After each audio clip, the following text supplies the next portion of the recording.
He don't trade, he seduces the market. Champagne in one hand, options in the other. Got your mama trading crypto while he flirts with her mother. Oh, silk collar wide, he glide. He took your girl and your games on the same damn ride. Ha! Money do a backflip when he blinks. Whisper stock tips between his drinks. Sip that bitch. He ain't a trader, baby. He's a financial disease. Spreading gains through your wallet like a funky striptease. Crime and Son Kohrs. Ooh, that man's illegal in 12 states. Crime and Son Kohrs. He trade like he's sinning, baby. Crime and Son Kohrs. Pulling profit like Danny, smooth and fast. Crime and Son Kohrs. Velvet crying in a bubble bath, soft ass. Velvet Kohrs talk sweet, but he's soft like foam. Tryna front with a flute while I own the trombone. Blow something, Velvet. He walk in, folks yawn. I strut in, alarms going off till dawn. Velvet's rhymes more like thrift store flair. I'm first class bump with the Wall Street stare. Check the wrist, baby. He out here begging for clicks and applause. I'm making more green than Santa Claus. Oh my big stocks, big belt, big motherfucking attitude. Making more noise than me and your girl on your honeymoon. Velvet out here looking like expired loot. While Crimson pump it raw.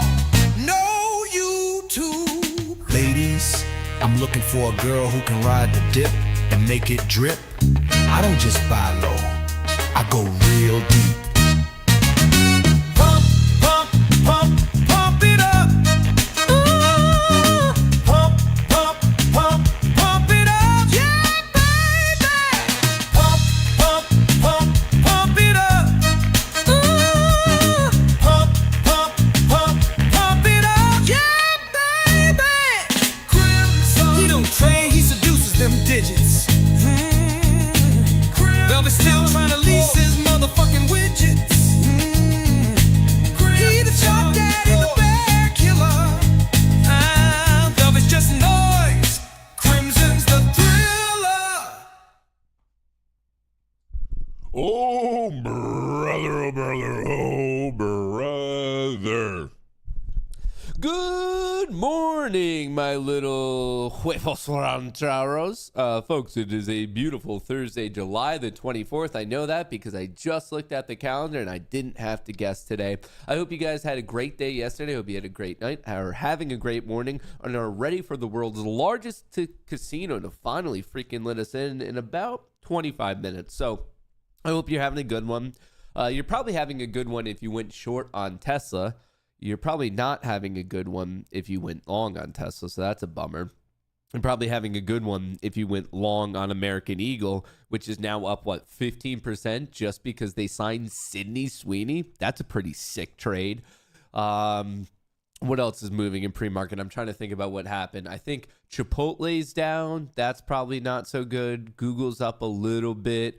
I believe American Airlines is down this morning. I don't know. I was just doing a little scroll, a little looky-see. So whatever you happen to swing overnight, I hope you crushed it. Now, that's obviously just on equities. The overall market, we are basically hanging out at the all-time high. Bitcoin's chilling at 118.6. So interesting opportunities across the board in terms of the larger picture. But then if we, excuse me, what is going on with my hair?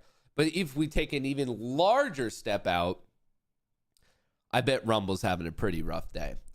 Remember the other day when we were talking about Trump and his how weird he was being about with Epstein, and they're like, the Wall Street Journal's lying to you. I only trust Trump for whatever reason. Well, don't open up the Wall Street Journal today. Don't check out the story that came out yesterday. That's for dang sure. It is looking real awkward for the sitting president.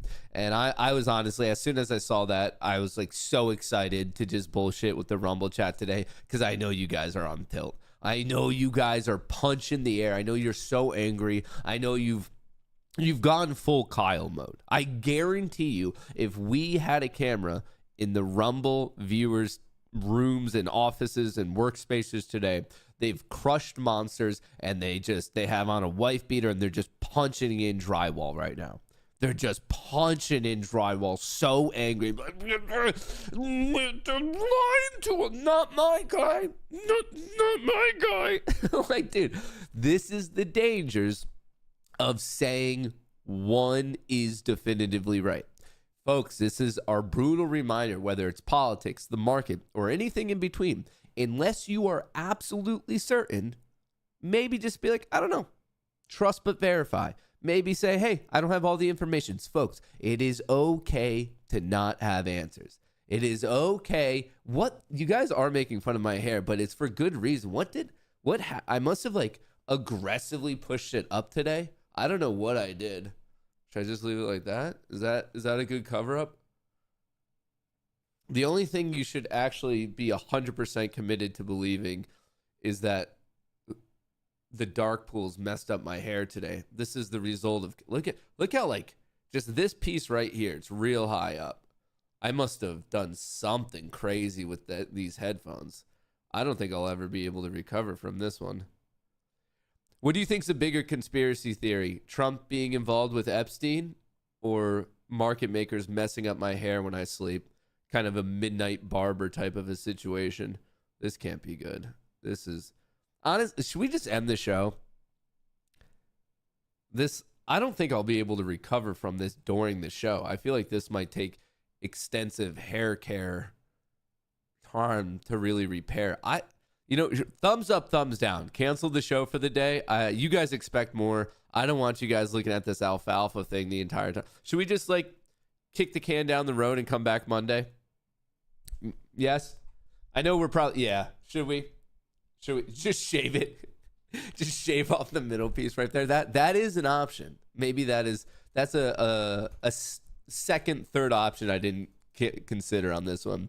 Something about Mary hair. Yeah, that's because I was just sucking off Ben Stiller before the show. What is going on there? Just this little guy right here. This little guy. Well, maybe if I spent more time on my hair prep instead of trying to get Skynet to work before the show, we wouldn't be in this situation. Where am I? What are we doing?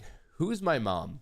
All right, here's where we are. We're at the all-time high on the S&P 500. We are above the high, which is not the all-time high on the NASDAQ. Bitcoin, a bit of a recovery, and as you can see, Tesla getting its teeth kicked in. The numbers were not good, but there are some things that are up. It's a little bit of like a mixed scenario.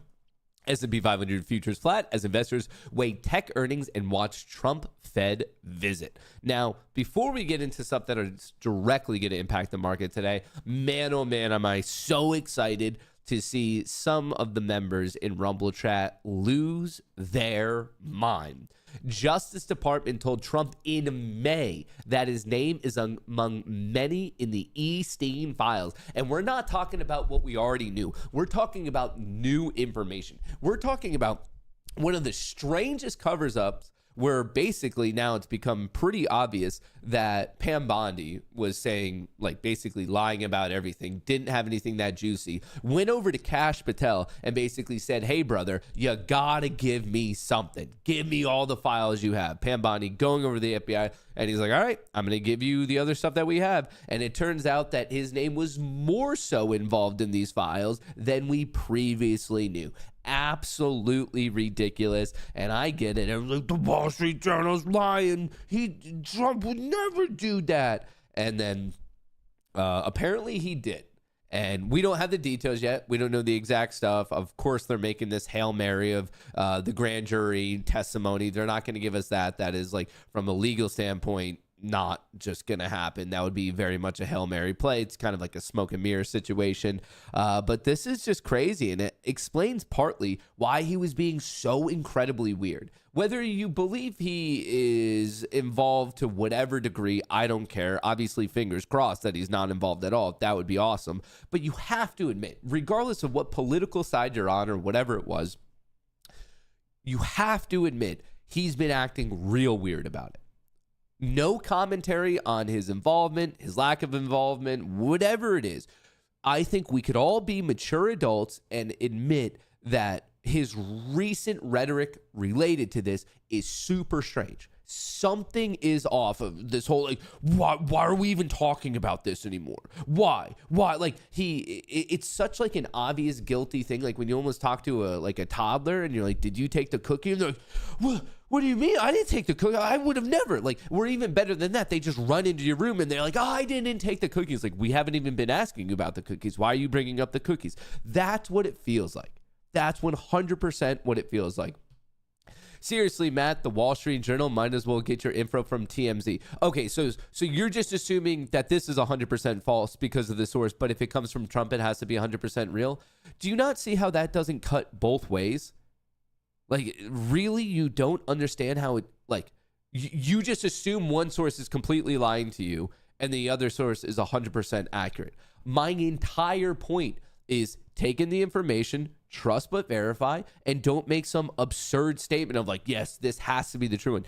Is there a non-0% chance that the Wall Street Journal is lying? Of course there is. I 100% admit there's a non-0% chance that the Wall Street Journal is lying. Now, you should be mature and also admit that there's a non-0% chance that the sitting president is also lying to you. That's my entire point. You cannot sit here and cast these statements of like, no, I know one is lying and I know the other is telling the truth. You don't know shit. I don't know shit. There's a non-0% chance that both of them are lying. To just be an adult.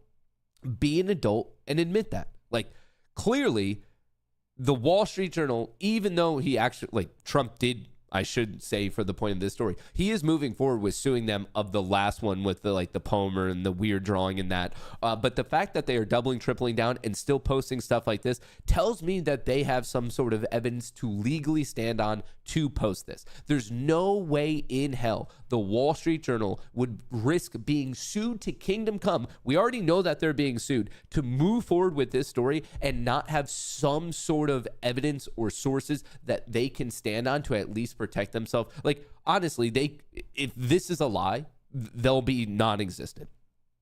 They'll be 100% non-existent after this if it's proven to be a lie. The fact that they went forward with this story, like, why would they risk the entire business?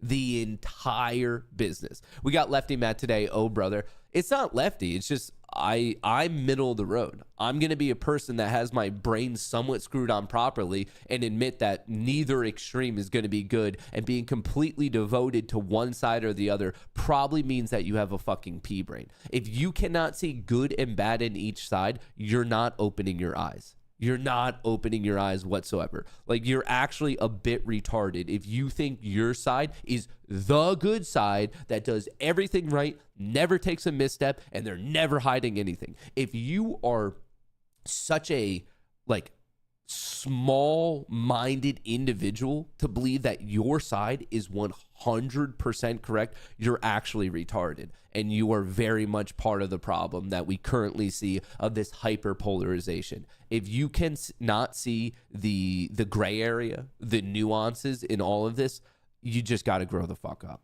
You really, really have to grow up. And it's so funny. Like, right now, Rumble chat's actually losing its mind.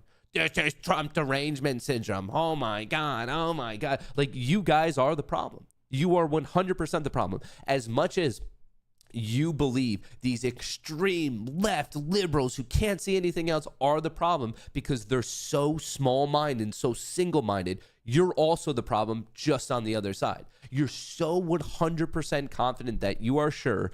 That's insane.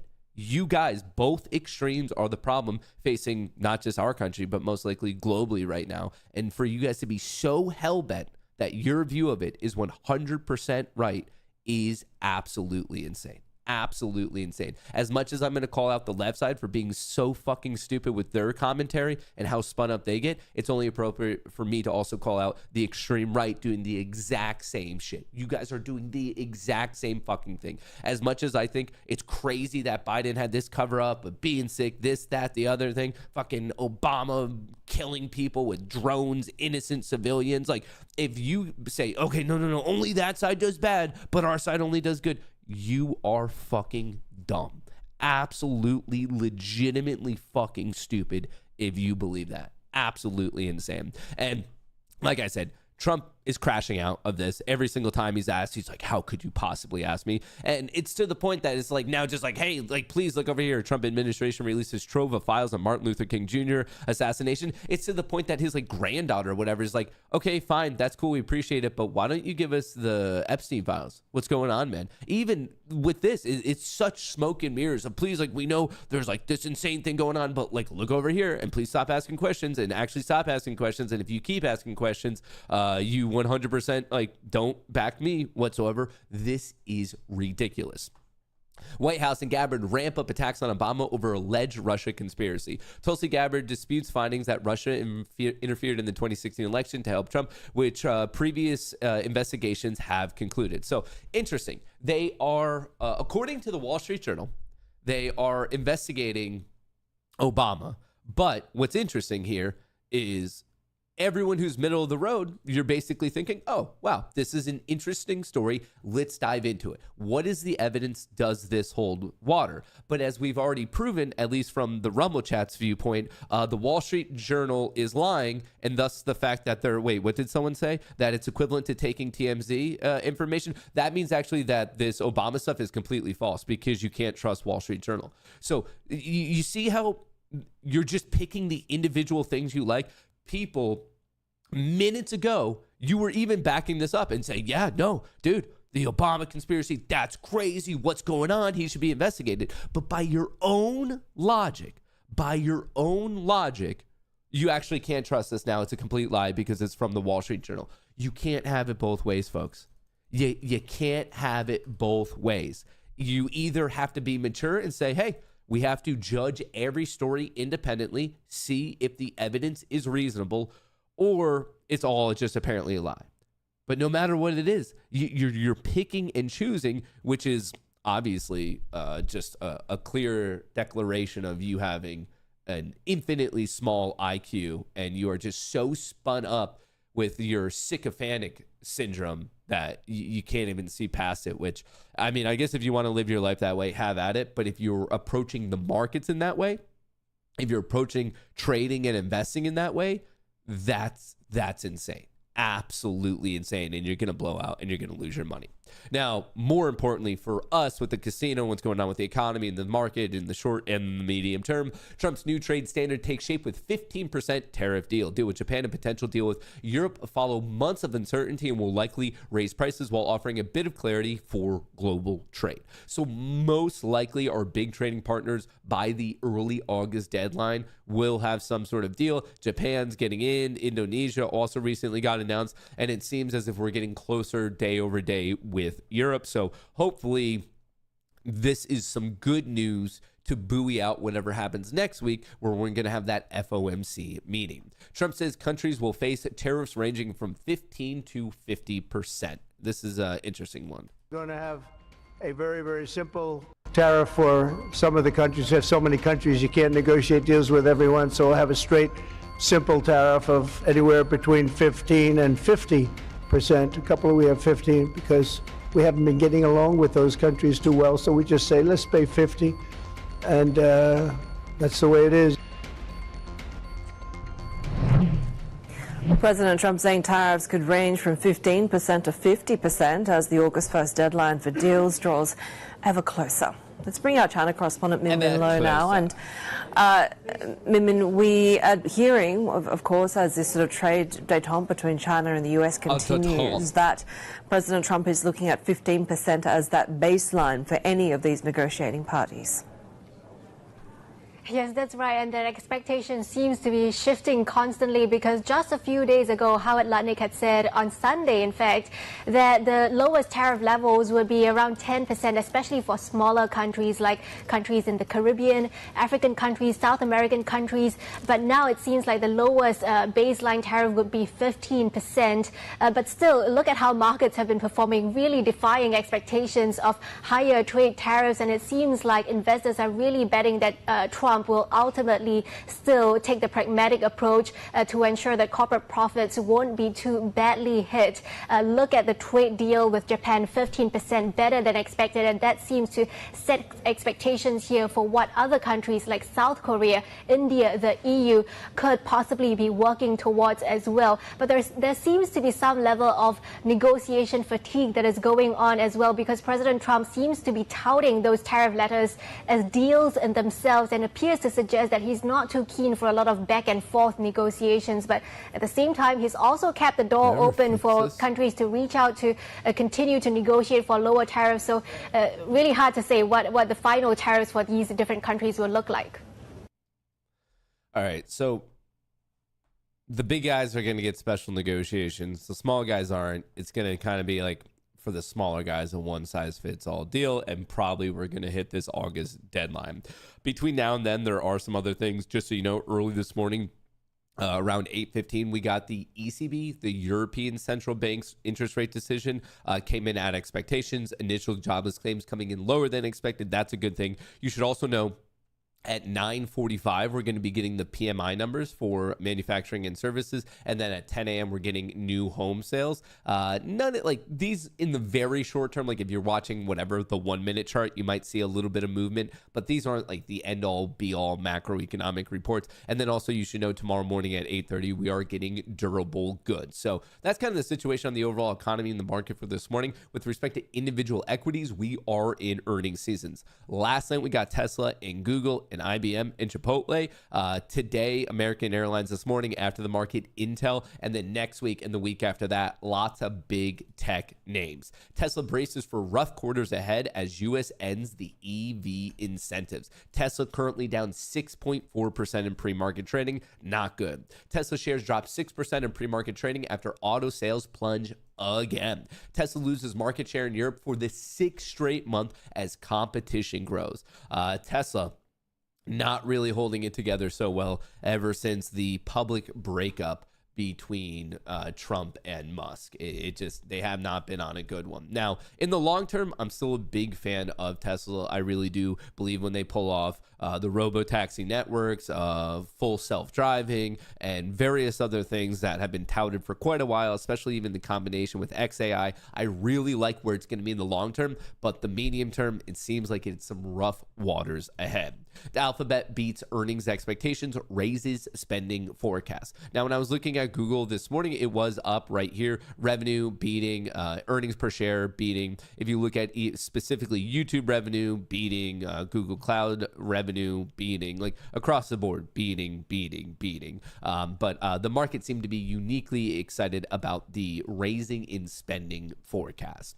Not really a tech stock, but a company I love, a restaurant I love. Chipotle stock tumbles or stumbles, both work, 9% after chain cuts same-store sales forecast. So just a little bit of a weakening, I guess, Chipotle consumer. Not the most stoked about that.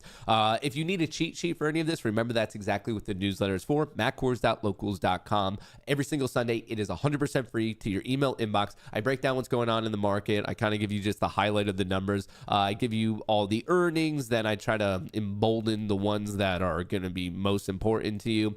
Major macroeconomic events, and then probably most useful is the seasonality of each day. And I do want to let you know that over the past 27 years, the better part of 3 decades, this day has slightly favored the bears. For quite a while, this was actually a slight bullish day, but in the past 3 to 5 years, it's actually gone a bit more bearish, with last year actually having a noteworthy hit on this individual day. So I just want to bring that to your attention. And then to conclude the week tomorrow, once again, slightly bearish. So it's, even though they're slightly bearish, when I see readings that are like not that big or that statistically relevant, it just makes me personally take it into less of an account of what's going on. What I really care about when I see situations such as this where seasonality isn't that strong, well, that's when I dive into, I want to know where the big guys are at. And right now for today, this is where the big guys are structured. So obviously, as I always do, I mark out the previous high, low, and close. Then this white box is the transition zone on a 0 DTE perspective. This is where market makers are going to be transitioning on the gamma and delta perspective. So that's more of a choppy zone. Above it, I would argue is bullish. Below it, I would argue is bearish. And obviously within it, a little bit neutral, a little bit choppy.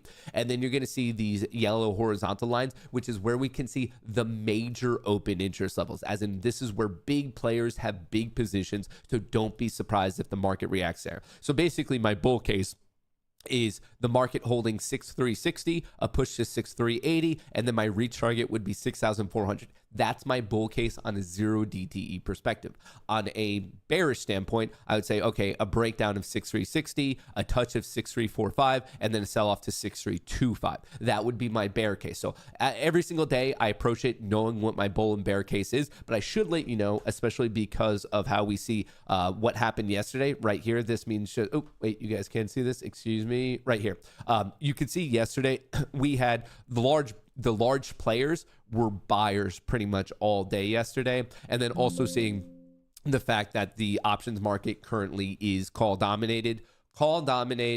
Large players are buying. I know new highs beget new highs. It makes me bullishly biased. So even though I know what my quote unquote bear case would be, I'm personally only looking to take advantage of the bull case. But obviously you might be looking at a different set of information that makes you a little bit more bearishly biased. And if it is, that's the plan I would take advantage of. But for me personally, when I see what's going on in the larger picture, I know we're at highs. I know there's excitement of more trade deals.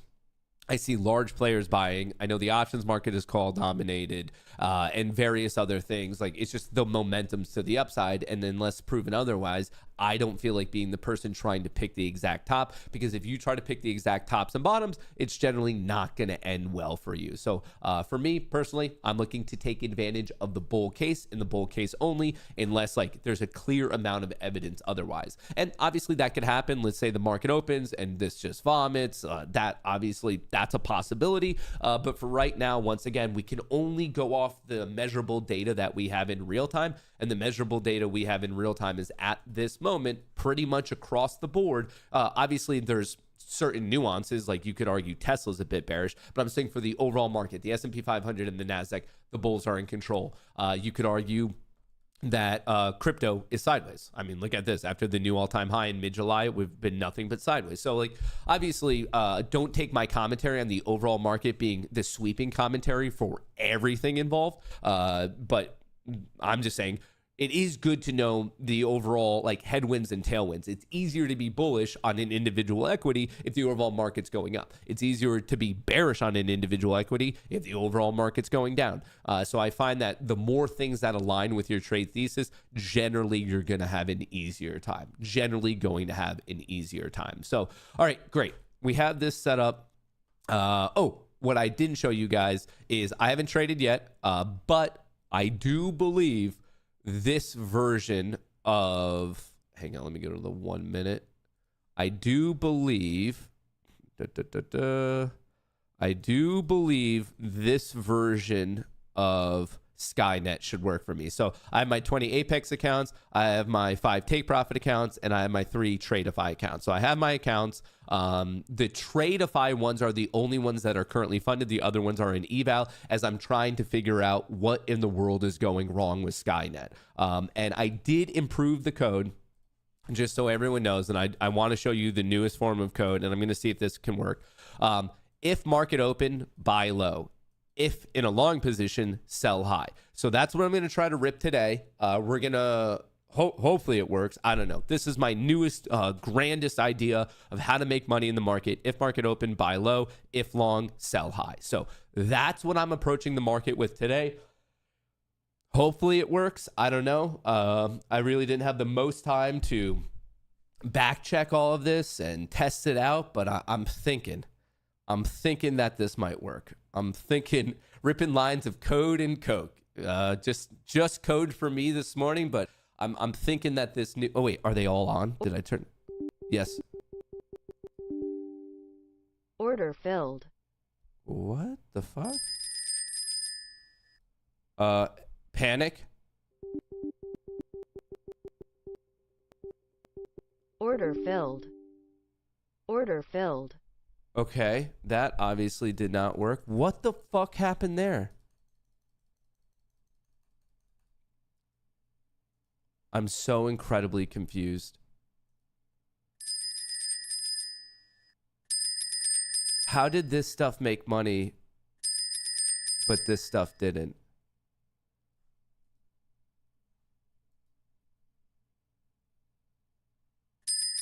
I'm gonna call bullshit on this.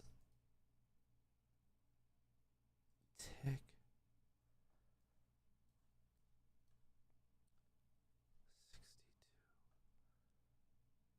76. Why was it trading 10 contracts?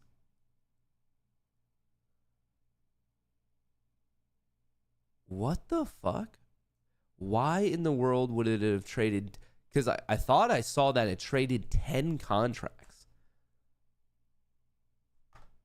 That doesn't make sense. 244. That's way too many contracts. Why in the fuck was it trading that many contracts? Oh. Because I accidentally put in that many contracts. That's... Wait, did I switch these two? Is that why? Yeah, I did. So basically, the big contracts... Oh, fuck. Why are these running? What is happening? All right. Let's Order just filled. close these out. Order filled. Order filled. Order filled. So something worked and something did filled. not work. So these traded double contracts was just fucking stupid. That was a typo. But then why did these trade differently?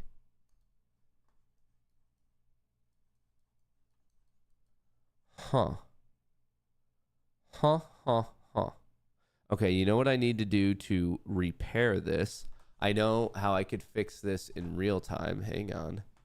Everyone hold. If you have a horse, please hold it. Because these ones worked as expected. Actually, it all worked as expected, but for some reason I was trading 10 contracts when I was supposed to trade 1. So that was not ideal. All right, so we did that. These ones worked appropriately.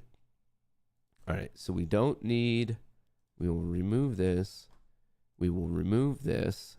We'll turn this off. We'll turn this off. What did I just do? 907, edit strategy.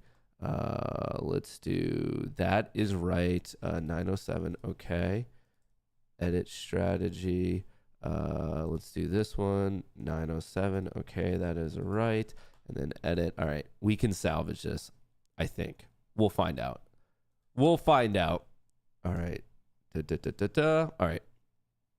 That is... All right, let me turn this back on. Okay, so we don't need this actually now. That was fucking so stupid. The fact that I traded double contracts. Dude, if it worked though, that would have been sick. All right, so here is where we are at. So those are the sim accounts. So these ones are smaller right now because I flipped the accounts that it was supposed to run on. And then somehow the smaller accounts made even more money. So that one is weird. But hey, it worked to a certain degree. All right, and then let's see. So is this still all on? Let me just make sure. Enabled. Okay. 1, 2, 3. 1, 2, 3. What are we doing? The first.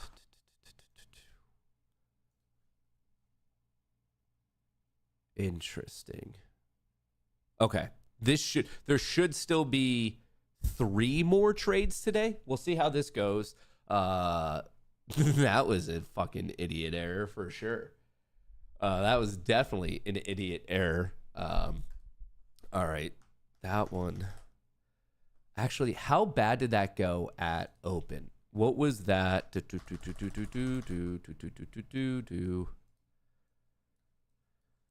Oh, how bad was that right here? So this was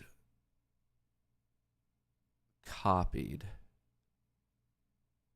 Profit target copied.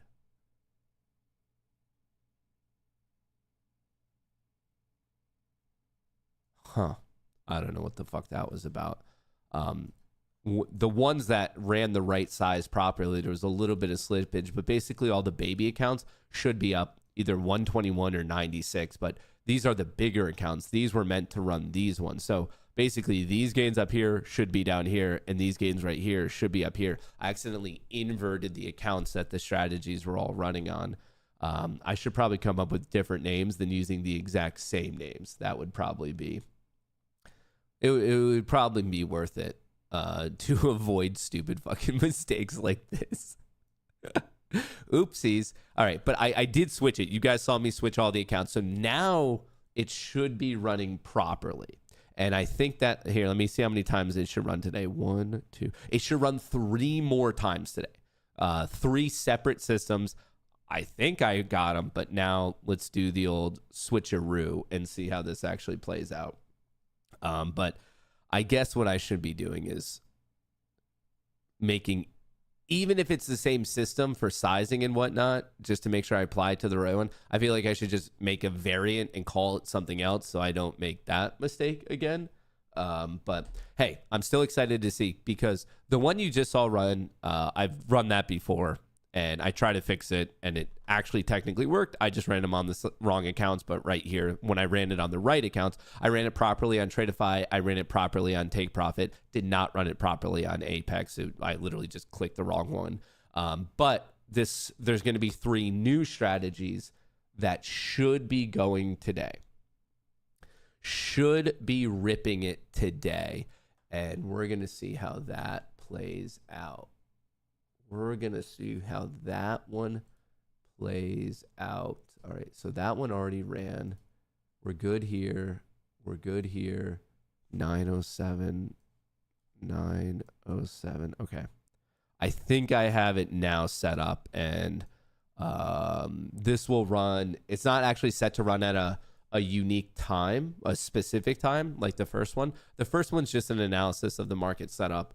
And then trading at market open. But the final 3, they actually need certain things to happen for it to trade. So basically, it could be going off at literally any moment. Any moment. And I just want to see what the hell's going on. All right, so we have that up here. These are all locked in. Obviously, I wish it was a little bit cleaner with the Apex accounts, but hey, it is what it is. And thankfully for me, there's still an 80% off deal on Apex. Actually, speaking of which, Apex is the partner of today's show. 80% off. This is your final day. 80% off evals with code Goonie. You have 15 hours left. 15 hours left, 80% off code Goonie. And then Tradeify. This is what I use. You could use code Goonie there as well if you want to go straight to funded. So that's what I ended up doing with these 150K accounts. I did not do the eval process on that. Tradeify lets you basically skip that if you so choose. So if you're a person who doesn't want to deal with the eval test, probably Tradeify is something you want to look at. But if you want to go more of the financially efficient route, you want to look at something like Apex. Once again, 80% off. You have 15 hours left. 15 hours less. All right, thus far this morning, let's look at the options flow. Oh, Bitcoin, I want that up. I wish it would go up. Oh, brother, oh, brother, oh, brother, oh, brother, oh, brother, oh, brother, oh, brother, oh, brother, oh, brother. All right, here's a look at the Mag 7 selling off thus far today. S&P 500. It was actually decent for the first 5 minutes, now taking a little bit of a hit. A little bit of a hit. There are quite a few buyers sitting buy orders down. Let me switch what side of the screen I'm on. Over here. So if you're looking to dip buy, I mean, I don't know if these guys are going to keep their order there. I could just tell you right now, there's a lot of sitting buy orders just above 325, like 326, 327, somewhere in here. You might get like a little bit of a bounce, and maybe completely bounces, or maybe it bounces then craters. All I could tell you is that there's definitely some buyers sitting there. Definitely some buyers sitting right in this zone. And we'll see how that plays out. If they hold, if they pull their orders. Because remember, On the heat map, these are just sitting buy orders below and sitting sell orders on top. Just because they're sitting orders doesn't mean you have, like, we've all had orders there, and then for whatever reason you decide to like kill the order. So like, just because you see it doesn't mean it has to hold. Generally, where there's this much, at least some of them is going to hold. I highly doubt all these orders are going to get pulled, but just a little, I guess, explanation of what it means. Sitting buy orders, sitting sell orders, but once you have an order, you're not forced into like keeping it there. And then obviously the bubbles are actual trades that went through. If it was green, that means that the buyer was the aggressor. And if it's red, that means that the seller was the aggressor. So the bubbles are actual executed trades. And then the heat map are the current sitting orders. Order submitted.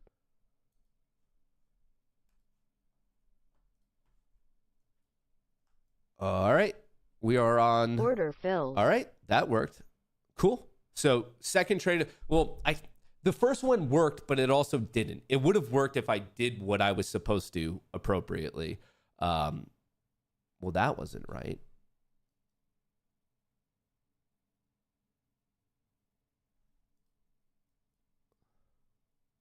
Now I'm afraid to change it. Well, no.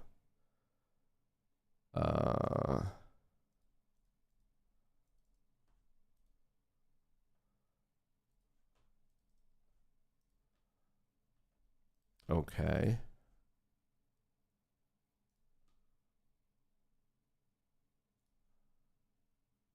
$36. Okay, that's actually, they seem to be right. I thought it would be more profit.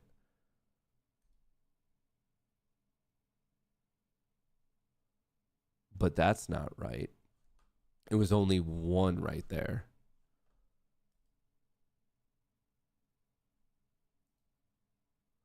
Okay, it didn't trade the right amount. Why did it not trade the right amount? That's a good question there, Tonto. That's a really good question. Let's see if I can fix that issue in real time.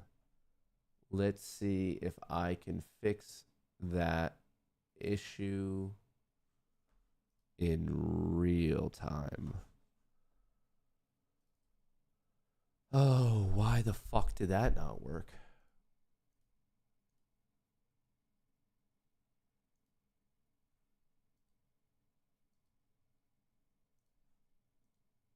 Why in the world did that not work? The trade worked, but the sizing did not. Why? Okay, I think I know what the issue might be on this one of why it didn't size up when it was supposed to. Okay.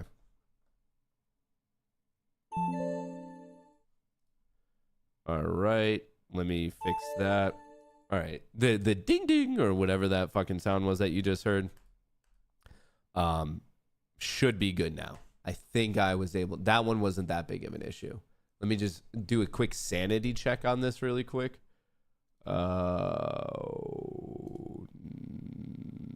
Next. Hang on, I'm just trying to look at the code really quick.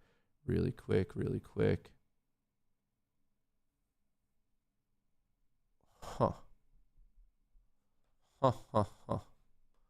Why, oh, why, oh, why, oh, why, oh, why, oh, why, oh, why. Why, oh, why, oh, why.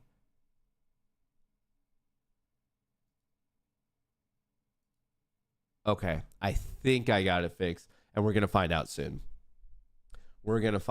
So the trade worked. The sizing was wrong. This one on this account should have been 5 contracts. On this account, it should have been 10. So it made money, just not much money. Obviously, these accounts are growing, but it should have taken like another $100 leap forward. So these should all be at like 200, 200, 200, and these should all be whatever, $100 higher.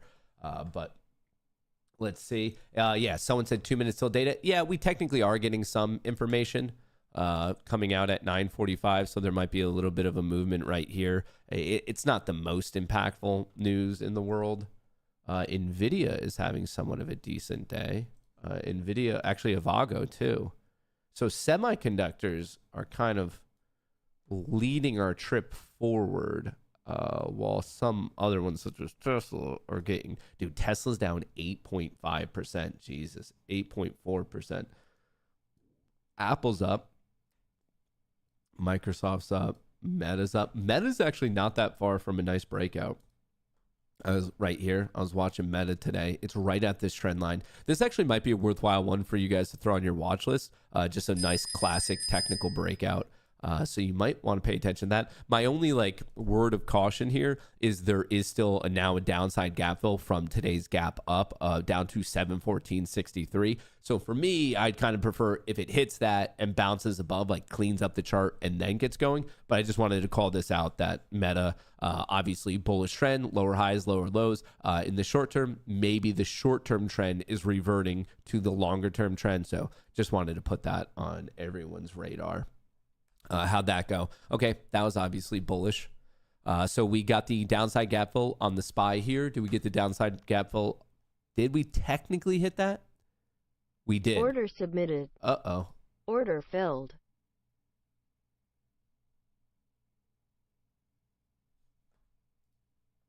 Why did we take that trade?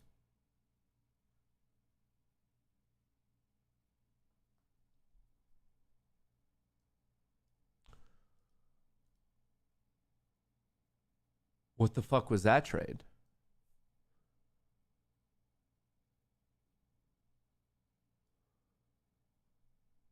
Okay, that one, that was a bit of a ghost.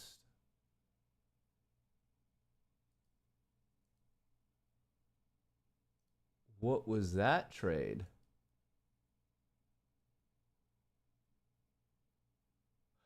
Nope, I know that one. That I thought that one was gonna fire later today. Classic. I mean, nothing too special to it. What just happened? We got the first close above the VWAP.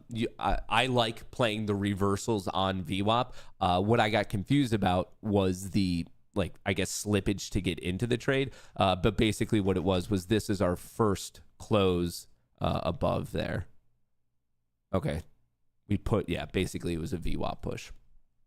Okay, that one makes sense. Cool. We panicked for a little.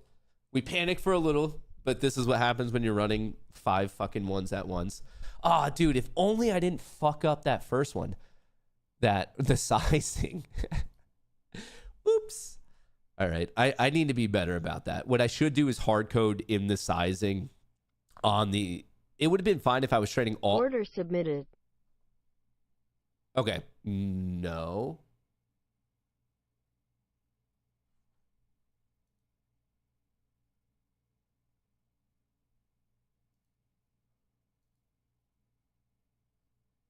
What was this one?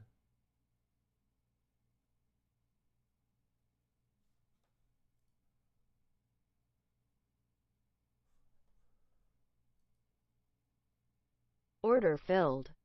Okay, I'm going to be honest with you. I don't know which one that one was. I'm going to be completely honest with you guys. I did figure out this one, the VWAP. I don't know that one. I'm gonna shoot you guys straight on that. That one got a little away from me. I don't know what that one was necessarily. Like spiritually, I get it. It was me making money, but like empirically, I'm not sure what. This is what happens when you're trading 6 algorithms at once, which is probably not bound to end well. Did Skynet go off the rails? It definitely saw something that I didn't necessarily see.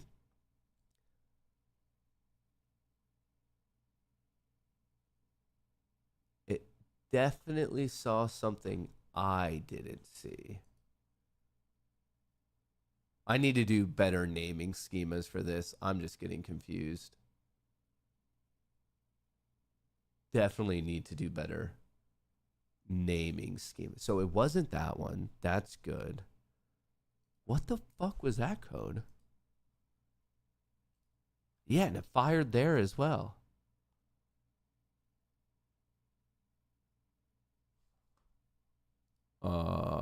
Is it this?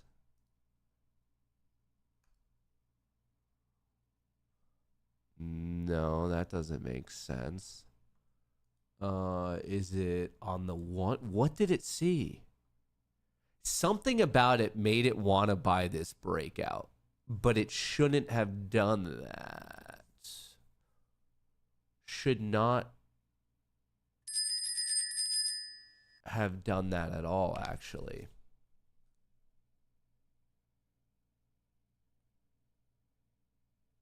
There should have been a flag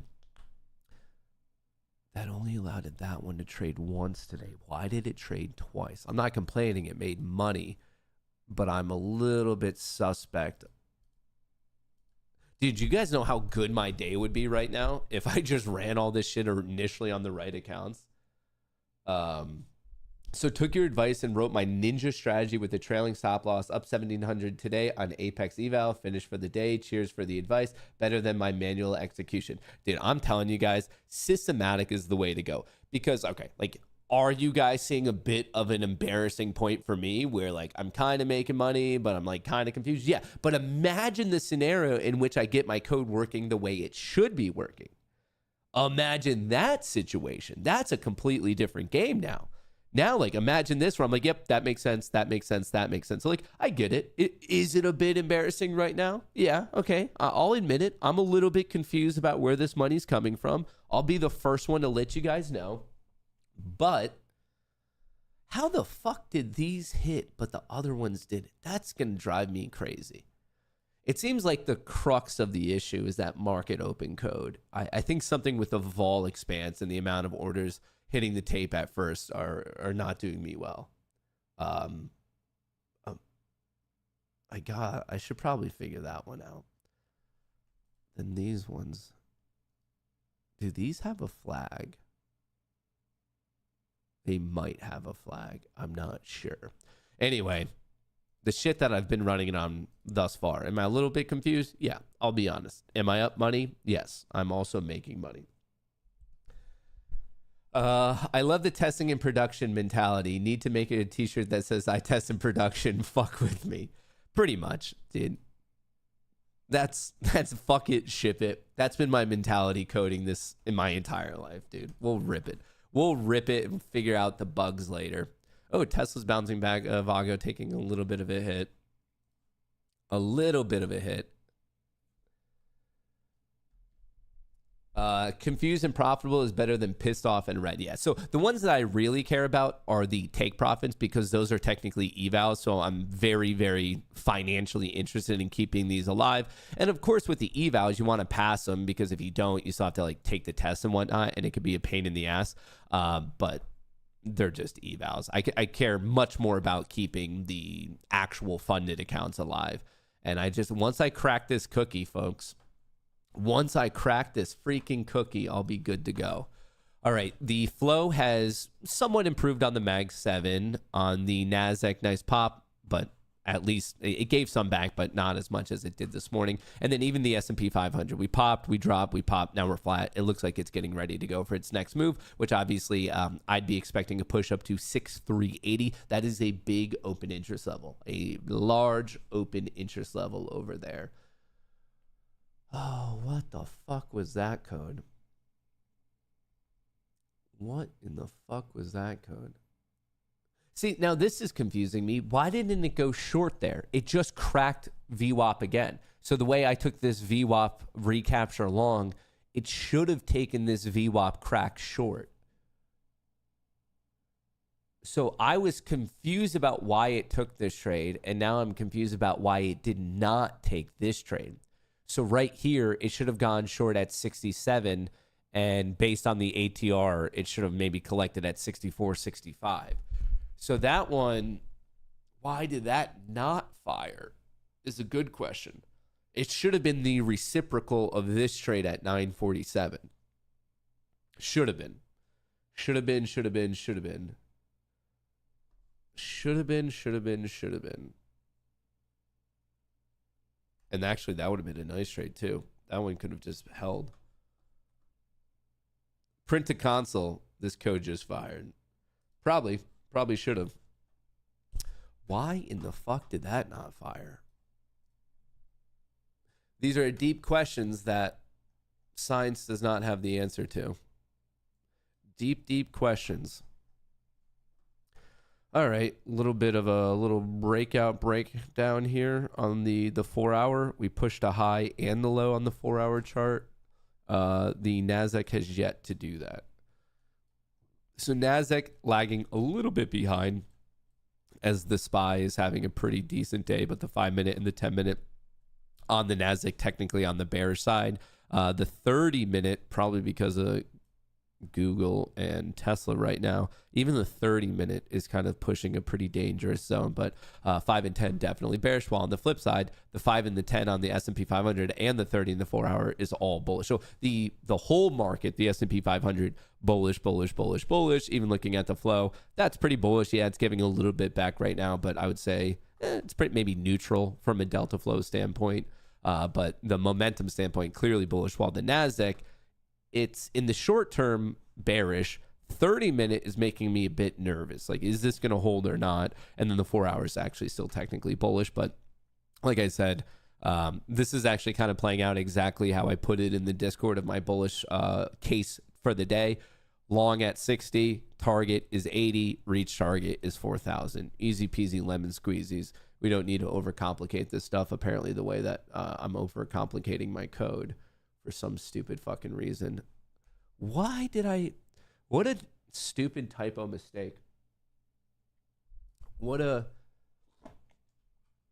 Did you instantly blow out your Apex accounts? Yeah, I mean, you could just watch the stream, and I don't know. I believe the issue was that I accidentally traded 10 accounts instead of one. I think it was a fat finger mistake.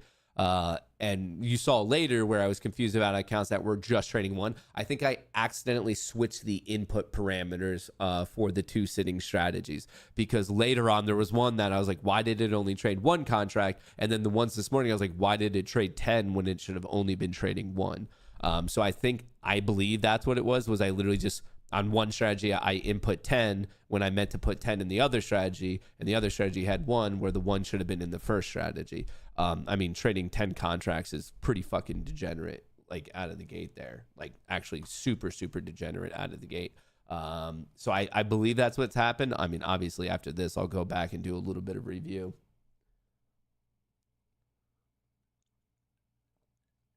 I'll do a little bit of review, but I'm pretty sure that's what the problem was. Pretty sure. Pretty sure. And then how's this going to shape up? There is another data drop, new home sales at 10 a.m. or existing home sales. I think it's new home sales. So some sort of home sales report comes out. The NQ is pinned to VWAP. The SPY's a little bit stronger. Avago was good, giving some back. Tesla now doing the opposite. I would love for Bitcoin to go up instead of I literally needed to go the exact opposite direction. But I do want to remind everyone, there's quite a bit of positive gamma right now. Technically, we're in a little bit of negative here, but a lot of positive gamma above, a lot of positive gamma below.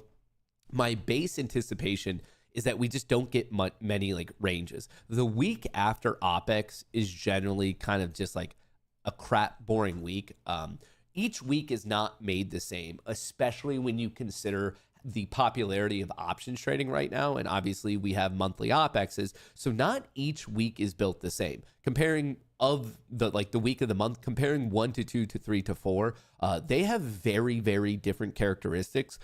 So the way you approached last week, like from an actual like empirical standpoint, should be measurably different than how you approach it this week, just because the entire gamma and delta distribution is massively different, especially the gamma distribution. Because remember, as you get closer to expiration, such as the monthly expiration, gamma ramps up. Then once it like kind of falls over, we get off that OPEX. We're in the first week past it. Now for all the next monthlies, we're the farthest away in terms of time, which means those monthly ones have the least gamma influence. So I do want to remind people that this has always been true, definitely always been true. But just as a reminder, with the huge expanse in options trading, we're seeing the effects of that, of the weekly differences becoming more and more.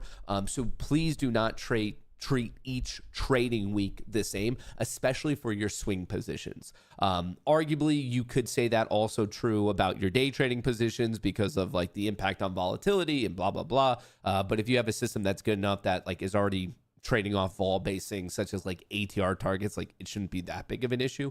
But especially for your swing positions, you got to consider the week of the month that you're currently in. You definitely need to. All right, where are we at right now? Some data just came out. As you can see, nothing too special. The Qs haven't really done anything on the day. The SPY, it is holding whatever the intraday high is, the new all-time high. The SPY, flat, dump, pump, now giving a little bit back. The NASDAQ, pretty much the same situation. The Mag 7 is actually looking a little bit weaker. Actually, tech is dragging. Order filled. What the fuck? Order filled. Okay, that made money. 700, 700, 700, 1.2, 1.6, 1, 1.3, and 1.2.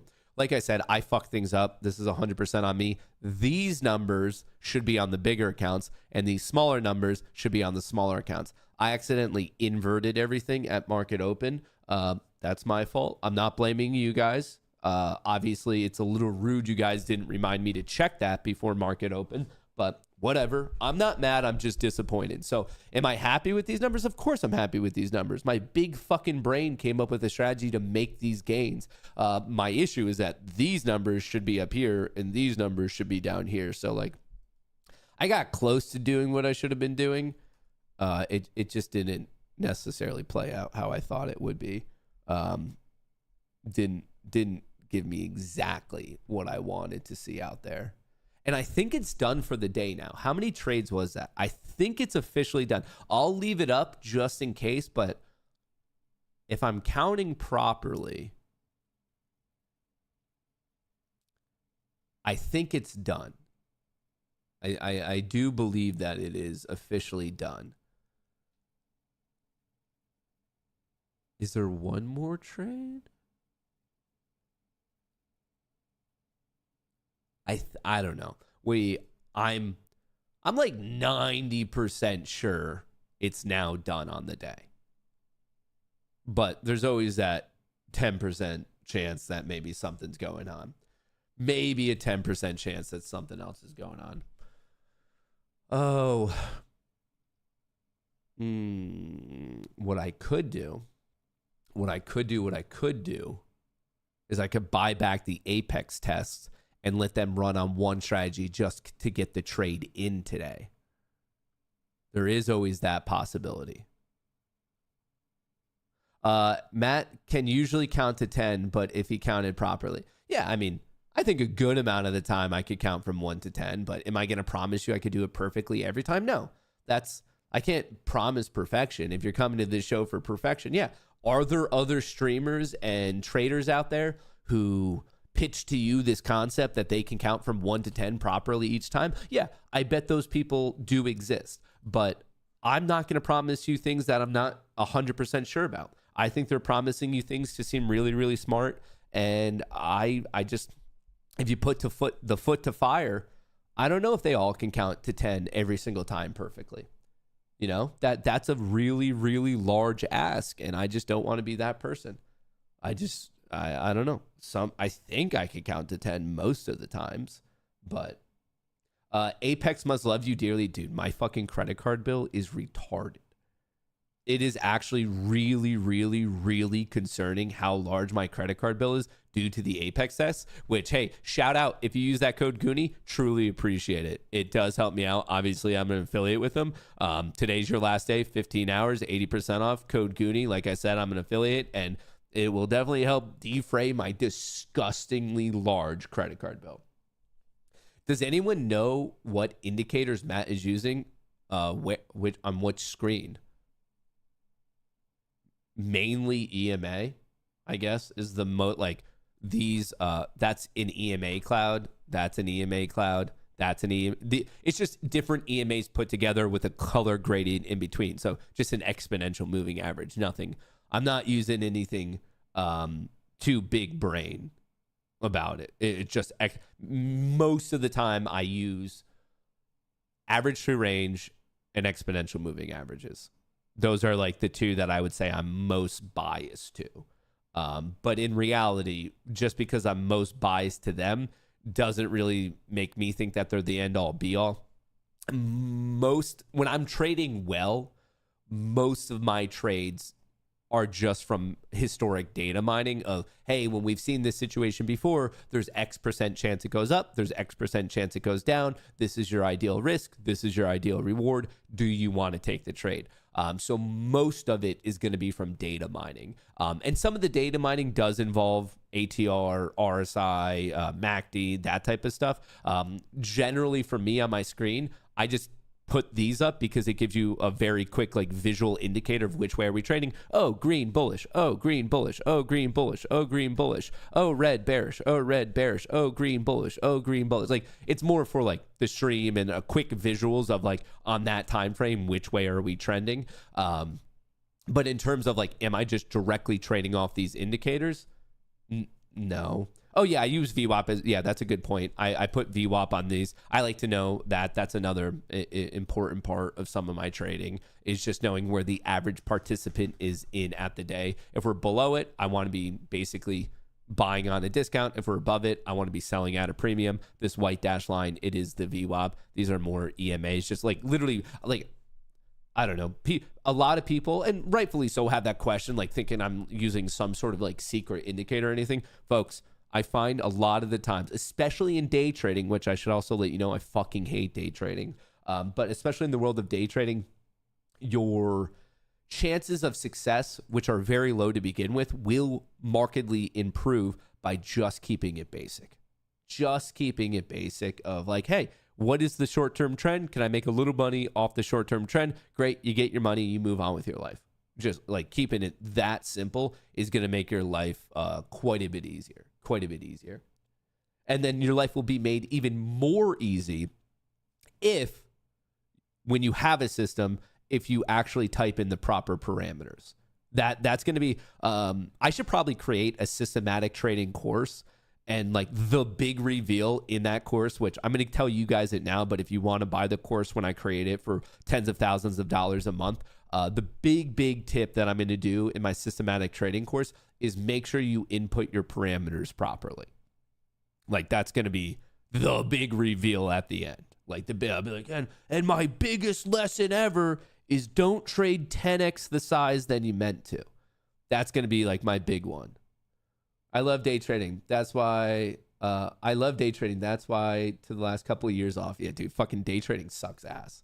Dude, it just like, it jacks up your stress levels. It's just, what's positive about it? You know, it's just, people like to do dumb shit. Fucking, I make so much money off fair value gaps. You're not making shit off fair value gaps. You're making money off telling people you like fair value gaps. Let's be honest. This, like, folks, it is, I think the only way you actually have a real shot of being net profitable over the course of 1, 2, 3 years as a day trader, I'm not talking about a day, a week, a month. I'm talking about over 1 or 2 or 3 years, is literally letting a system run for you. You create the system and you go from there. And I don't want any of you guys bitching or complaining of, I don't know how to create a trading system. Go talk to AI. It'll whip you up. You could have a functioning trading system by the end of today.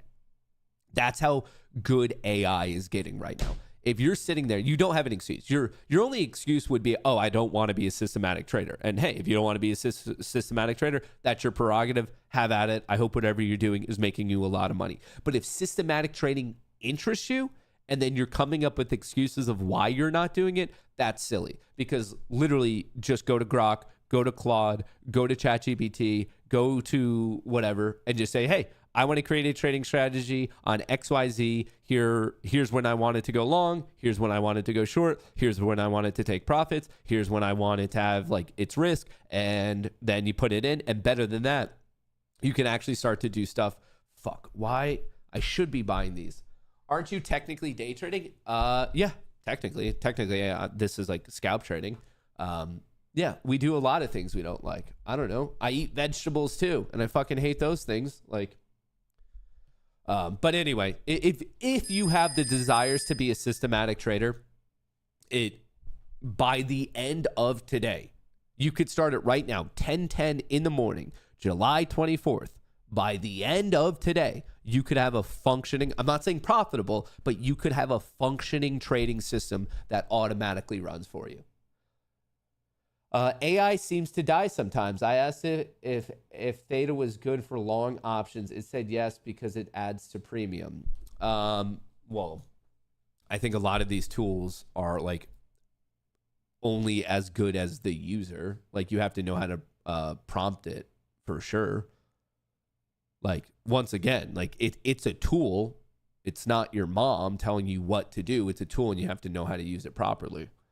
But what's cool about it is you can use it to improve itself. Like, so for example, you're bringing up that AI allegedly lied to you. I feel like you probably prompted it improperly, but you could always like fight back and say, hang on, I thought theta like hurt you in the long term.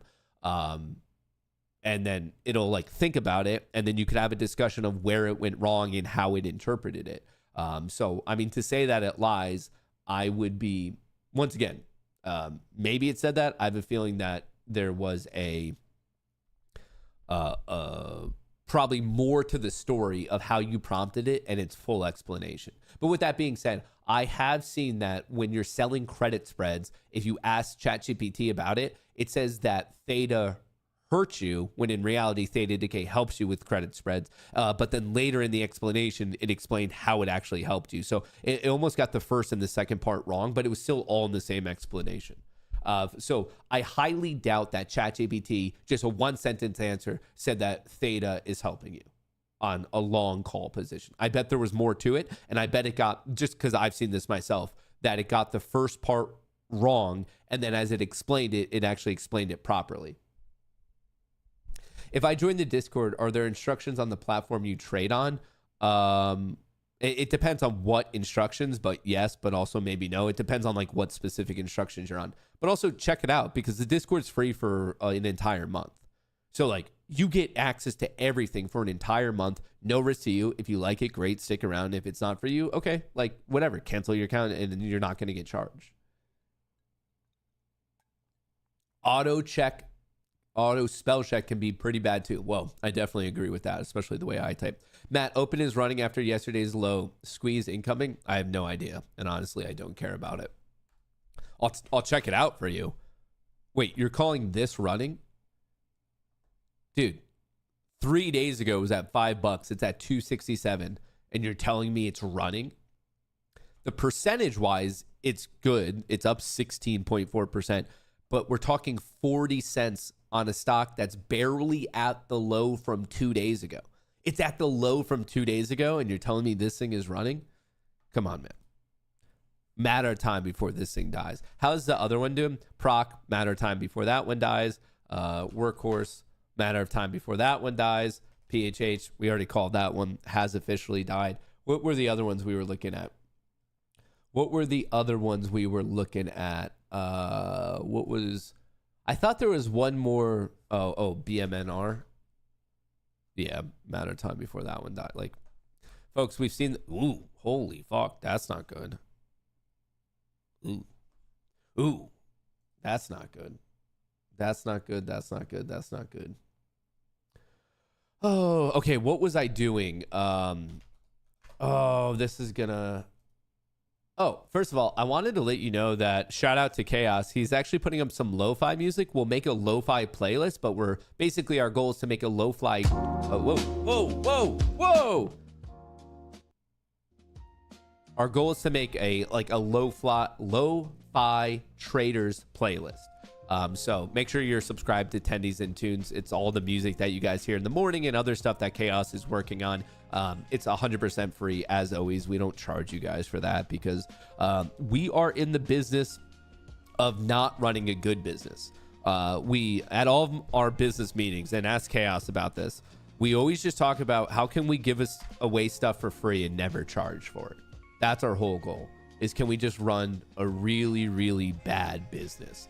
And I would say thus far, we're kind of crushing it. Like, you know, like what are the chances of just like giving away stuff all the time? Very quickly, the Mag 7 is getting hit. The SPY was holding decently until 10:10, and then it started to get crushed. Classic double top, kind of looks like Batman, kind of looks like Piper. Actually, it actually really looks like Piper.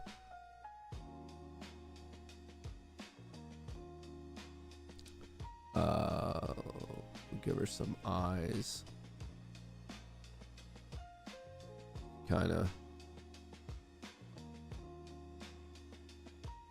Yeah. Kind of looks like my cat in a weird way. The old Piper signal. You guys know what that means. You guys know what that means. That can't be good. We actually might have one of the most severe market crashes known to man today based on that. Jesus. You just never know. You never know. How do I do this? The SPY earlier today got its downside gap fill. The Q's not so much, but it looks like it did just now. Just now it did. And what I'm trying to do is very quickly purchase all these Apex accounts. Does anyone else get frustrated that it takes forever to get these Apex? Like, why don't they just let me buy 20 at once? Even my credit card company the other day is like, why are there so many individual charges? I was like, that's a really good question. Why don't you go take it up with them? And also a fair question is, why am I just not going straight to well, it's probably dangerous for me to go straight to funded because obviously I'm still working out quite a few of the bugs in my system, and it feels like it's going to be less expensive for me by just doing it this way. But you never know. You never know. You never know. You never know. You never, ever know. All right. Where are we at, dude? Why can't I just buy them all at once? I'm buying mine now just in case the rest of today goes horribly. I have one more shot because remember, today is the final day on Apex. I have no idea what their next deal is going to be. Fingers crossed it goes up to 90% so I could buy these and not like completely hemorrhage all the money in my bank account. But you just don't know. If you don't want to deal with funded, well, there's two things. First of all, I do have a video in the description of this stream of how you could easily pass Apex. So if you're having a tough time passing the Apex eval, it's really not difficult. There's probably a good chance that you're overcomplicating it. And if you check out that video in the description, I have like, it's just right there. Obviously it is free. But that's something to consider. The other thing to consider is you could go to Tradeify and go straight to funded. I know that's sticker shock right there, $7.29. You do not have to pay that. You do not have to pay that at all. You could use that code Goonie there and you'll get 35% off. So just wanted to let you know that, yeah, I fully understand when you log in, you're like fucking $700. That's crazy. But you actually do not have to pay that much. Dude, market is turning, folks. Market is turning. That's not so good. That is, hang on, dude. Why does it take so long to buy these fucking accounts? 1, 2, 3, 4, 5, 6, 7, 8, 9.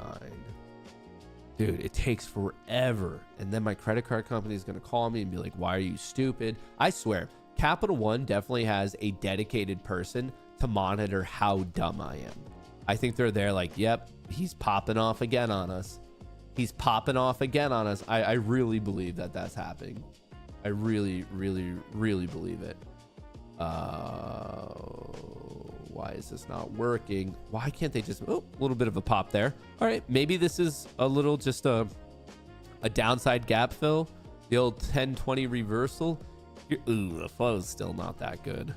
But maybe that's the low. Maybe we bounce off of it. You never know. You never ever know. This could be theoretically the low of the day. The big guys aren't really doing much there. You have, well, that's actually a nice amount of buying right there. Just popping right there. But let's see if it can hold, or is it just going to run into an issue here at 40? On the screen right now, it's called Bookmap.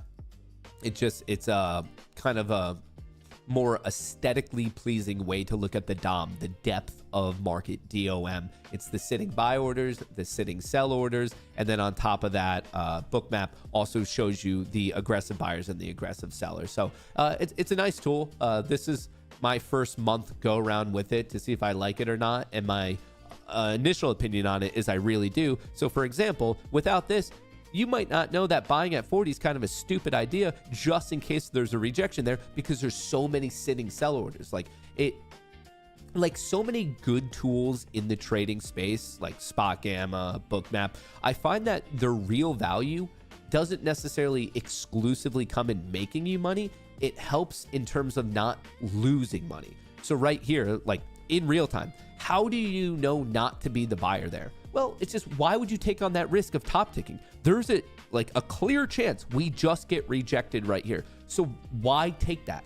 If you wanted to be the buyer, you want to buy when you find that support, and you want to sell when you see this resistance. Now, is it guaranteed that the support or resistance holds or doesn't hold? No. But once again, it helps us identify what might be a higher risk situation than you were anticipating.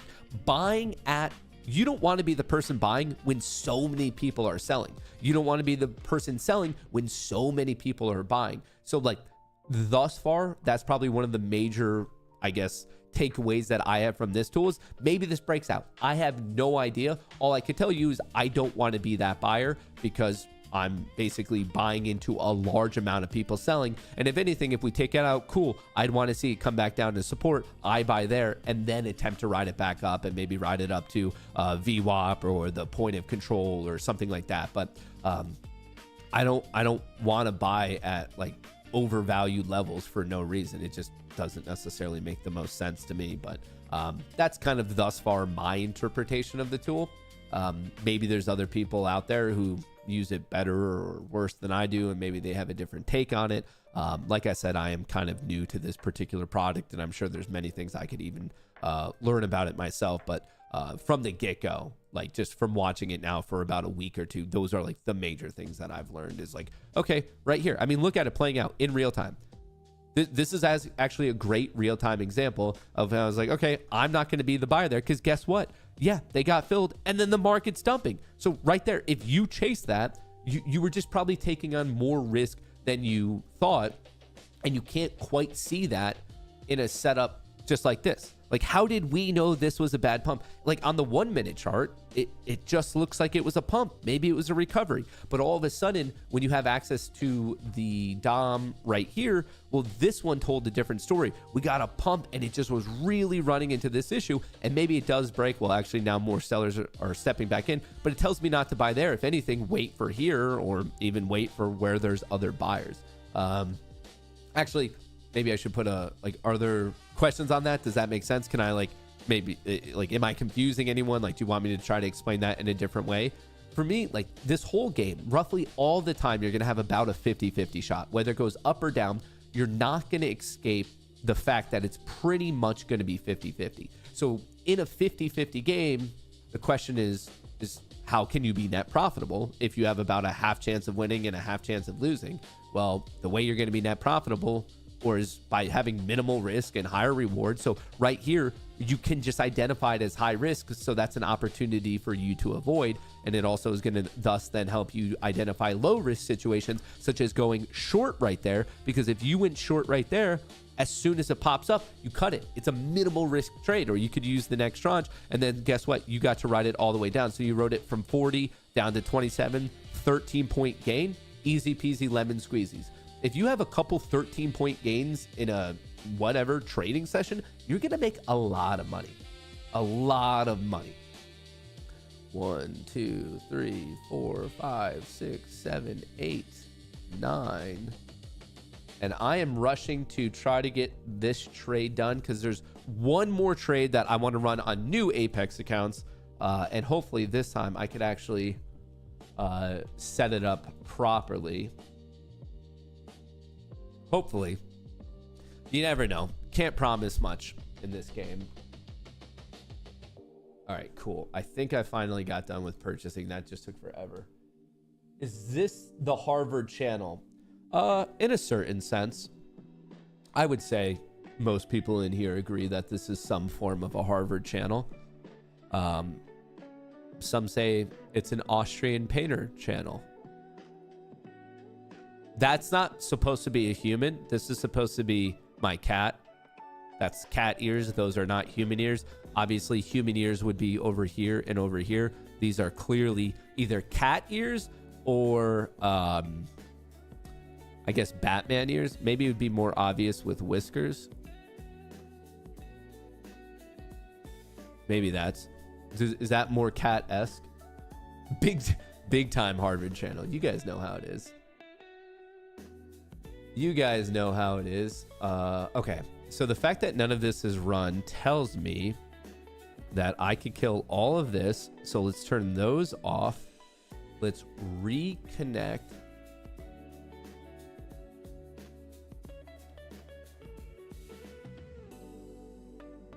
Is it going to go? Definitely, you have stumbled into Harvard, to clarify. All right. 1, 2, 3, 4, 5, 6, 7, 8, 9, 10, 11, 12, 13, 14, 15, 16, 17, 18, 19. Shit.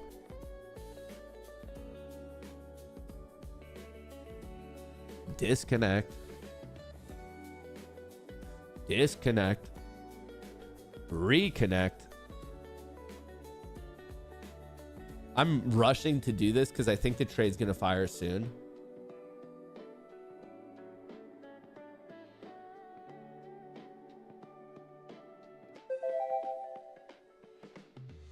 All right. 1, 2, 3, 4, 5, 6, 7, 8, 9, 10, 11, 12, 13, 14, 15, 16, 17, 18, 19, 20. Cool. Did it properly. 705. 705. All right. Here's what I need to do. New Apex copier. I am rushing. All right. Okay.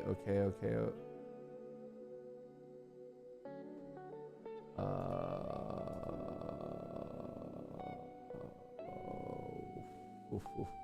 1, 2, 3, 4, 5, 6, 7, 8, 9, 10, 11, 12, 13, 14, 15, 16, 17, 18, 19. I don't know if I did that right. 1, 2, 3, 4, 5, 6, 7, 8, 9, 10, 11, 12, 13, 14, 15, 16, 17, 18, 19, 20? Maybe? Okay, I think I got that right. Okay. We'll do... I'm rushing to do this one. Okay, we did that. We're going as fast as we can, folks. I'm going as fast as I can. Nope. Fuck. All right, we did that. Right. Ooh.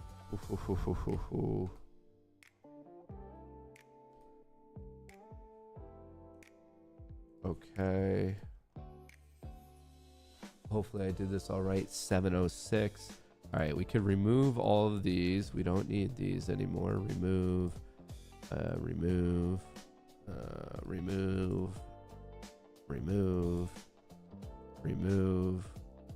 Okay, 706. Okay, so that is all.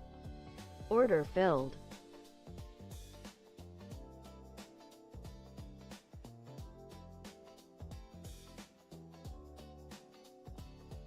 Well, see, that's interesting.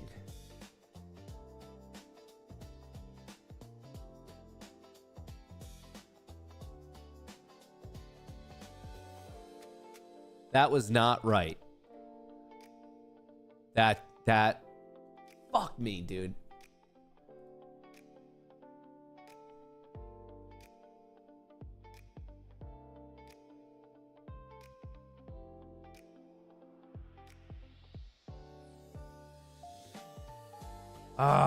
What is wrong with this code, dude?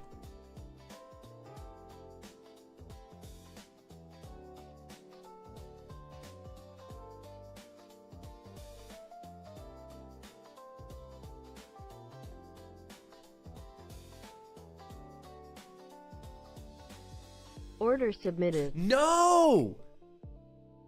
Fucking stop firing. Dude.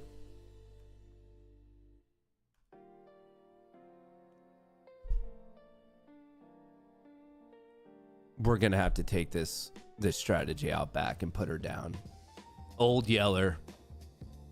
Old Yeller is not doing fuck. Old Yeller is not doing what I paid her to do. Son of a bitch, dude. All right. Well, things are rapidly devolving on today's show, and I don't fucking know why. It's the most frustrating part. Turn it off and turn it on again. Well, I just did that thinking I could fix it, and I... Why? Why the fuck is it... Oh! Oh, I know the problem. I know the problem. Order canceled. Do I know the problem?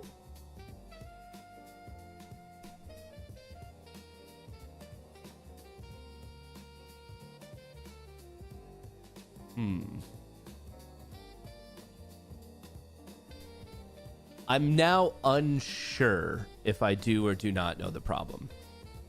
All I can tell you is it's going very, very poorly for me. The only thing I'm definitively sure about, it shouldn't be in a trade right now. Like, the fact that it has now taken 2 positions is blowing my fucking mind. And I think I know what it is. I think I know what it is.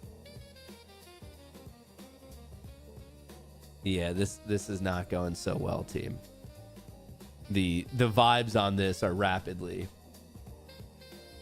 Skynet reads inversely. Skynet should just not even be on right now. That's the issue. It's like one thing if it was inverse, because then I just need to look at the opposite code.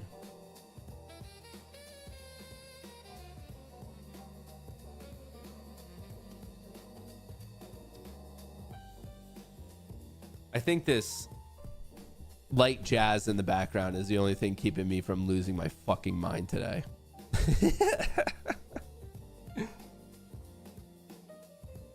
What's the over-under on Matt figuring out the problem before stream ends? Well, low. If I were taking that bet, low odds. Is it going to work? Well, hang on. It's not even in a fucking position right now. Or it has no order right now.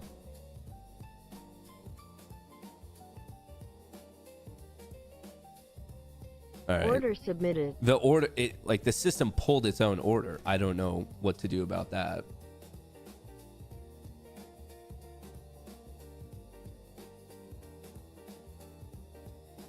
All right. I might... Son of a bitch. Don't do this to me. Don't do this to me in front of all my digital internet friends. Don't do this to me. Fucking, it almost let me out for break even. Not that I would have taken it, if I'm being completely honest. I'm not getting out for break even. I'm taking the money. Either give me the money or you can pry these evals from my fucking cold, dead hands. But preferably the former. Preferably the former. Damn it. I don't think my cat drawing is helping out much.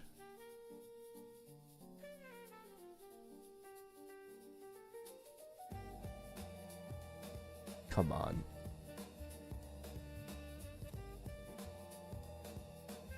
At least I did put my buy order right on top of this little node thing. And the hair's getting honestly even crazier. I think the hair's going higher as my stress level on the day is increasing. Like it's a thermometer of my own stress levels at this point. That's an interesting indicator. Feel free to use it however you want. Come on. Come on.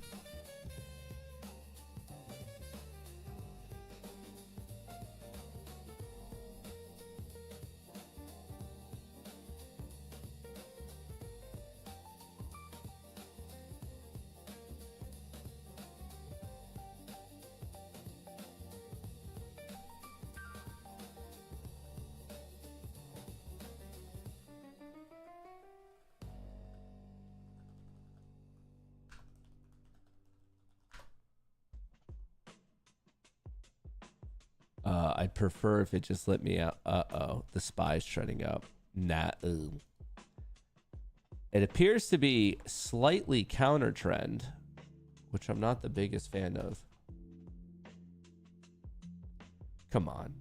What's a couple points amongst friends? Just a quick little 10-point dip. Get me my fill, and we can move on. And we don't have to hate each other today. That's unfortunate. But can I get lucky? Can I get lucky? There is some resistance right here at 43. If only I just arbitrarily went the other way, how much better this would be. There we go. Okay, took that out. Come on, puke it now. Puke it now. Puke it now.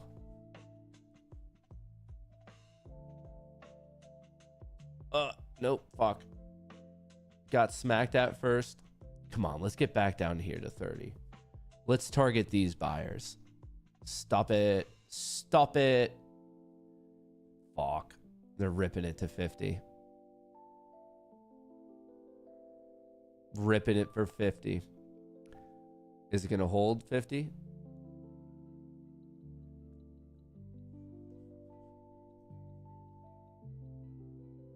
This is far less than ideal, team. Far less than ideal. VWAP's up here at 61. This is what happens when you rush trading something in real time, in prod, for no fucking reason. Like, there was no reason for me to do this. I literally could have just waited till like tonight after market close, tested it, made sure it was good. But no, I had to just try to fix it middle of fucking Order stream. filled. Yeah, that's not so Order good. submitted. It hit the unrealized because it went up a little bit too much on that first fucking dumbass trade. Damn, too. Yeah, it would have never fired yet. I mean, I'm looking at it right now. It should have never been in a position. Should have never, ever, ever been in a position. Son of a bitch, dude.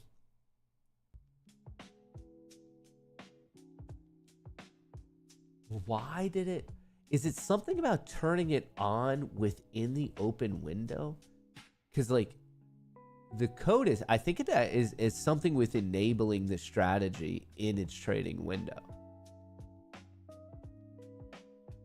Yeah, but as of this moment, it just should not have traded. There should have been no position. It should have stayed flat. Should have stayed flat. Did not. All right. Well, that one was the one that was pushing it of the day. Technically, all the other strategies were even done earlier. So huge mess up on Apex, but obviously worked well on Take Profit Trader and on Tradeify. The profits on them I'm happy about on those two. It should have been switched though. The Tradeify ones, which are accounts that are 150K, should have had the profits of the Take Profits, which are 50K. So there was a mess up there. Those ones should have been inverted of each other. Definitely should have been inverted of each other. But other than that, yeah, I tried to run this one bullshit one, which I don't know.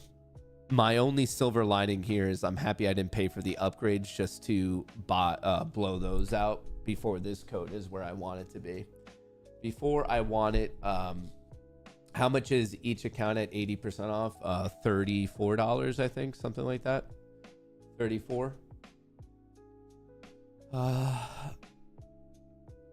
34 Bitcoin's now getting a pop.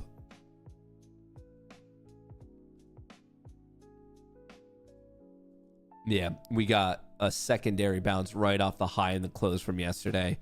SPY ripped it. Q's overshot it. Double bottom pop. What is American Eagles? AEO. 8.9. So even though it's getting destroyed, everyone's stoked that I guess this little pop right here is from Sydney Sweeney. Sydney Sweeney added how much market cap? About $200 million. Not bad. Sydney Sweeney won. Dude, I hope they pay the girl what she's worth. $200 million in market cap for a couple pictures of her. That's something. $200 million fucking dollars in added market cap. Jeez. That's fucking ridiculous. 200 million. A couple, and they say sex doesn't sell. 200 million fucking dollars. Well, I have a sneaky suspicion that her next marketing campaign is going to get her a lot more money. A lot more money.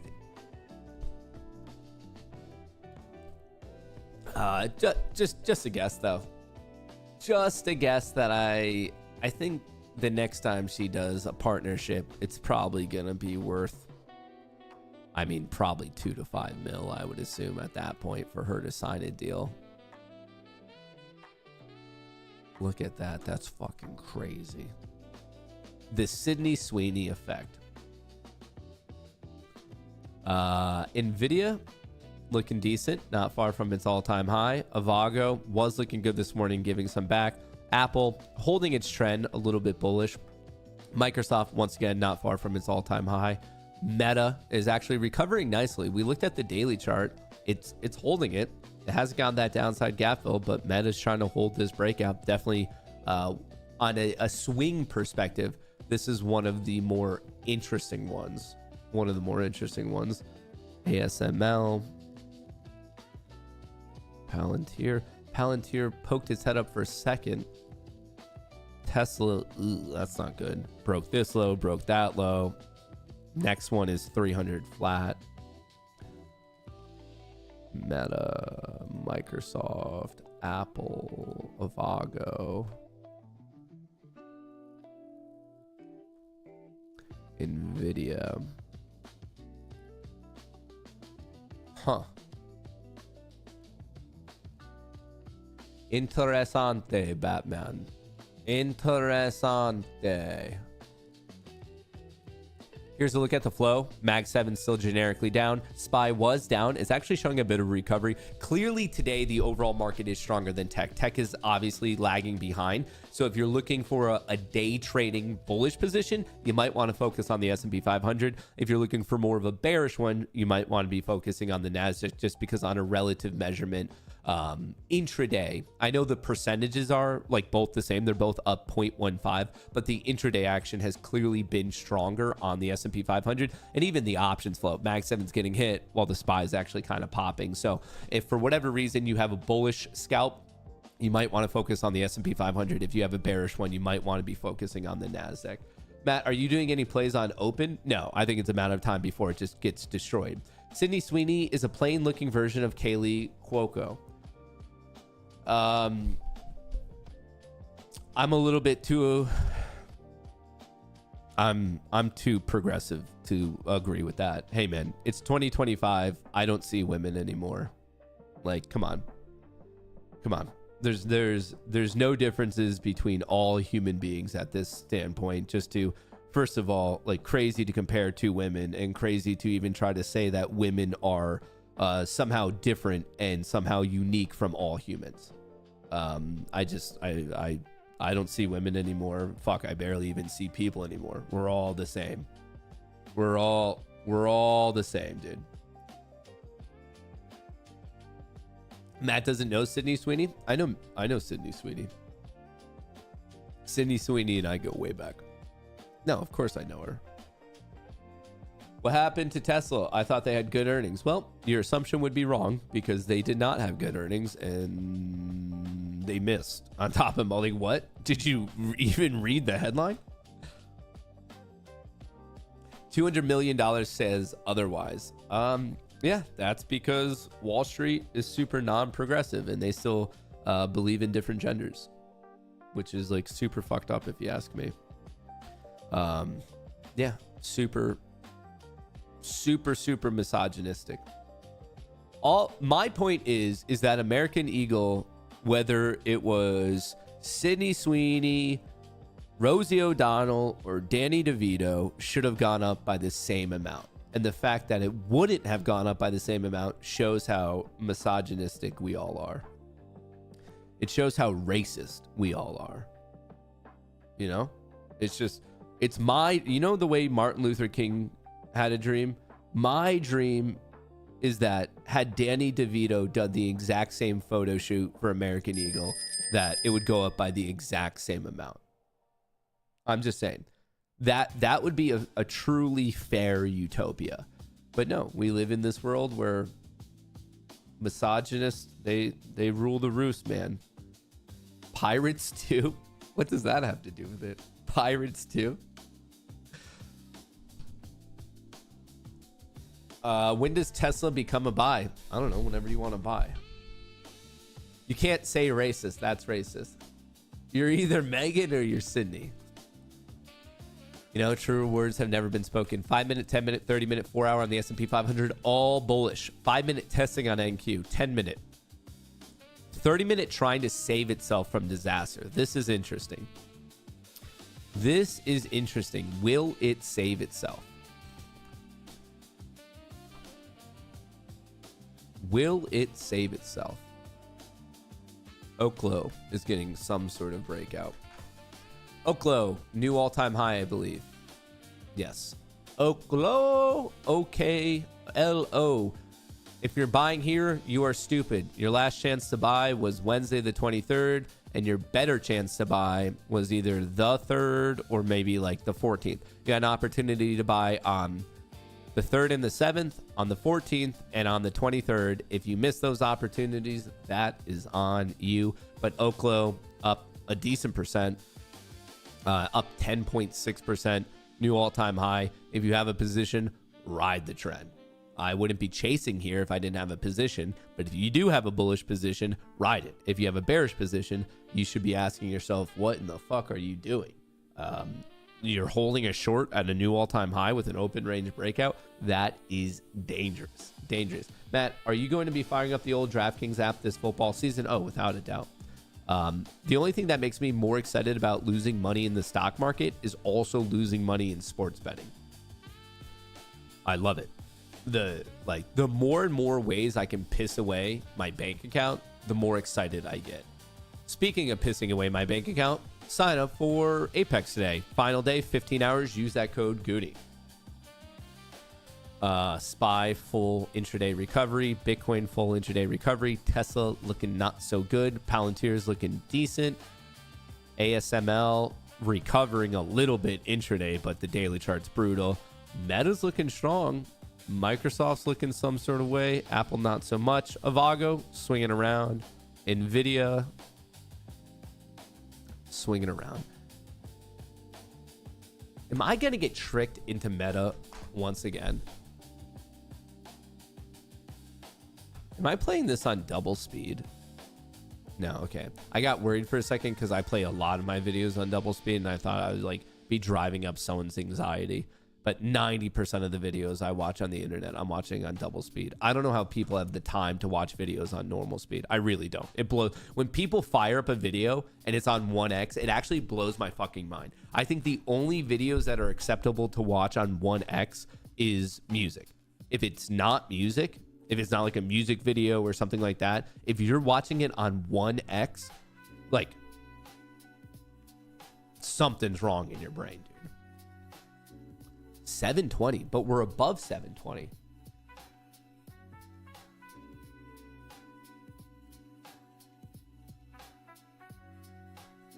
So, well, it's at it right now. We're getting, so there's a lot of sold calls. What expiration is this for? Huh.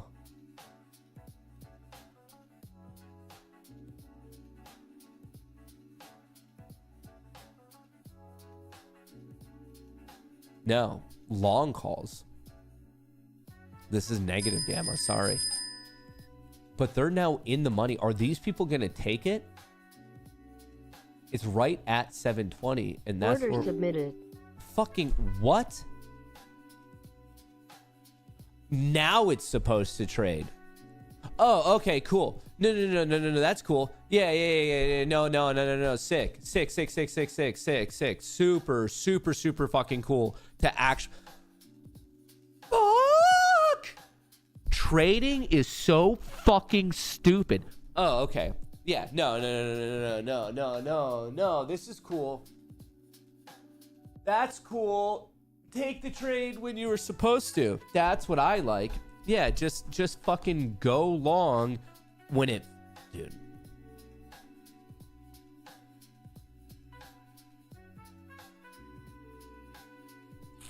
This would have never happened to me if I never met Megan.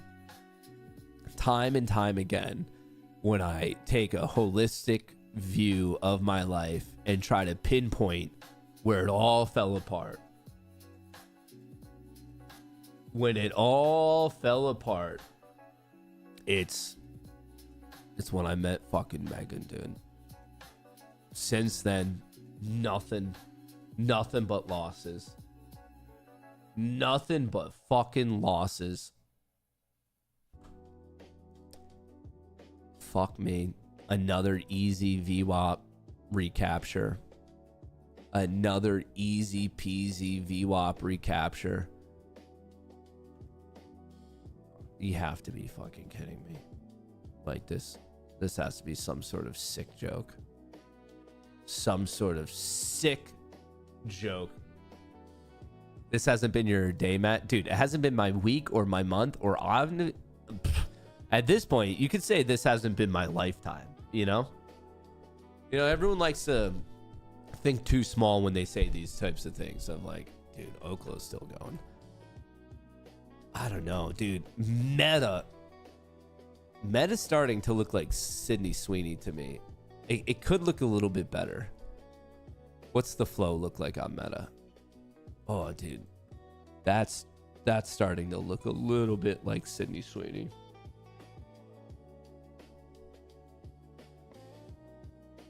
I mean, look at it.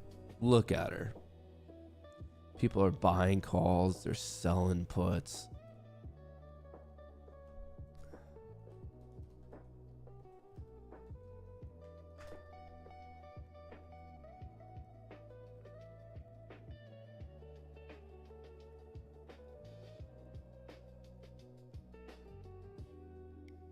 Is it not going to give us the pictures? I just wanted to show you how they look the same.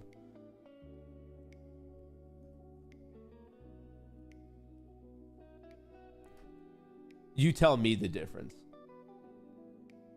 You know how you could play that game where there's like pictures and there's only slight difference and you're supposed to point out those slight differences? You tell me the difference. Photo 1, photo 2. Photo 1, photo 2. Photo 2, photo 1. Photo 2, photo 1. What's the difference? I don't see it. You might as well fucking throw John Cena up there because I'm not seeing it. I'm not seeing the difference. Damn. Photo 1. Which would you rather? Meta, easy. These are the same pictures. I just don't. I don't see the difference. I fucking can't believe this. Shortworthy. Show me the difference here. Look at that fucking rip. My plan worked kind of, but also not at all. It kind of buy low, sell high should work. Nice job, Matt. Well, it didn't work on Apex. My Tradeify accounts have been fine. My take profits have been fine. The real issue. Why is this guy? Hey, hot take. Everyone shut up. Here's Matt's hot take of the day. Everyone shut your mouth. At some point in the future, a weird, creepy story is going to come out of Pedro Pascal, and it's going to get him canceled. I don't know what the story is going to be. I'm just getting vibes, folks. I'm just getting vibes of, I don't know if it's the fame's gone to his head. I don't know if the money's gone to his head. I don't know if it's the drugs have gone to his head. I don't know if he's always been like, I don't know what's going on. I was a big fan of him. A big, big, big fan of him. But the recent, dude, I'm getting the ick. I like my spidey senses. You know, as a guy, sometimes you just get other feelings of guys. You're like, something's not right. I'm telling you, you can bookmark this. You can, whatever you need to. At some point in the future, something's going to come out about him. I had the exact same feeling about Ryan Reynolds, and then the whole thing with Blake Lively blew up, and it came out that he was like kind of a crazy person. Like, just vibes are off. Vibes are off. Something's going to happen. But anyway, we need to have a serious conversation about Pedro Pascal. Why?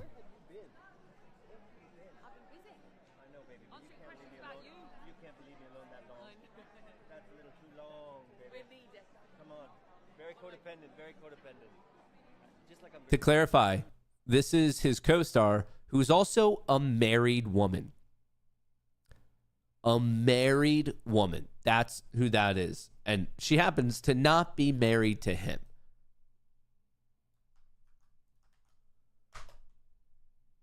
There's another crazy video. Not that one.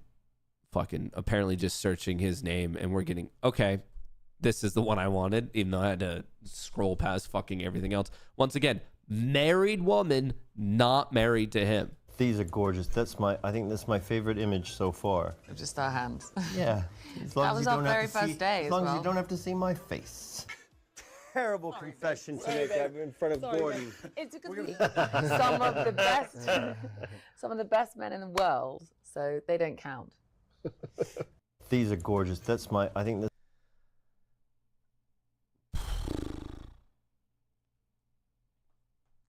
Pedro Pascal calming down his anxiety. So if you're kind of missing out on what this like internet lore is, he's saying he behaves like this because he's an anxious person, and I need to get off this page because I'm gonna get fucking canceled. But his reasoning for all of this is like it helps calm his anxiety, and to that, I would say, me too, brother.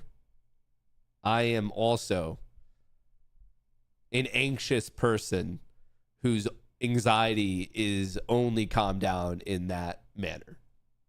Like me, fucking dude, Pedro and I, we suffer from the exact same form of anxiety. So I don't want to hear it. I don't want you guys to be saying, yo, Matt's handsy, Matt's cheating this, Matt's disrespect. Dude, it's anxiety, and you're not allowed to judge me for it because Pedro and I have the exact same anxiety issues, and it's actually really rude of you to make fun of me when I'm just trying to calm my nerves. I'm just putting it out there. It's a fucking anxiety thing, and you wouldn't make fun of someone for having cancer. Why are you making fun of me for my anxiety? You know, it's just we all battle our demons separately. Jesus. Hey, at least Bitcoin's up. I do have BITX calls. I'm just saying, we all have different ways of handling different things, and I too have Pedro Pascal levels of anxiety. Matt's in the spectrum? Me too, stop laughing at me. We all have the same problem. Oh, it's a huge bummer when my anxiety spikes around Sydney Sweeney when we're both on the American Eagle shoot.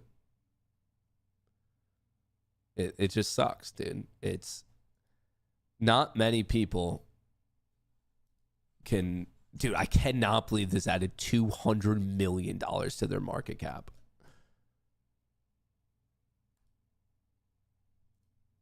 I can practically feel my fucking anxiety spiking right now. Practically. Anyway, that's my hot take. Some weird story is going to come out about Pedro at some point. And that's going to be the end of it. It's going to be super weird. Is he gay? Is that the excuse he's using? It's like, all right, that your wife is touching me because I'm gay. Hot take, gay or not, that's still inappropriate. My anxiety is huge.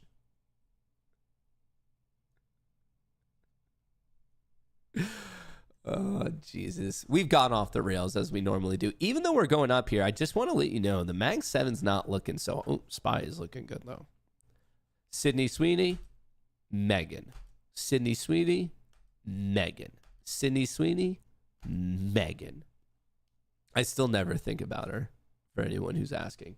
For anyone who, I think maybe someone asked like before, and like I'm not bringing it up. I just don't want to be rude and not answer one of the questions that was asked in chat. Like, so don't be like, yo, Matt, you're bringing that up out of nowhere. No. Like a while ago, and it's probably so far ago you probably couldn't like scroll back and find it. So like it was probably just like before that. But I just don't want to be rude and not answer a question that I was asked, and they brought it up, and like that's like I still like never think about her like at all ever.